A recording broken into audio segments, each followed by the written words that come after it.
ఖర్జూరాల కన్నా కమ్మాగుంటయంట. లేక లేక నేను ఫోను చేస్తే నువ్వు హల్లో అన్నవంటే బెల్లం బువ్వ కన్నా తీయగుంటదంట. ఎన్నడూ నాడు ఫోను చేసే బాగున్నావన్నవంటే ఏడాది ఎండల్లో ఉంటేనై మోస్తున్నా నా బతుకు కష్టాలని పిల్లని చెయ్యి పట్టాలని.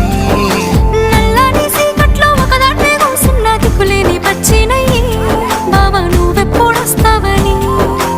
ఏళ్ళైపోతుందే పిల్ల ఎన్నెలొచ్చింది మన బతుకులా. ఏలైపోతుందే పిల్ల ఏలు వట్టంగా వస్తున్నాయా. ఇన్నాళ్ళ ఎడబాటు ఎడవాసిపోతుందిలే. ఈ సీనయ్య గుండున్నదే సినదారా నీ కోసము. ఈ దూరాన్ని చెరుపుతూ తీరాలకు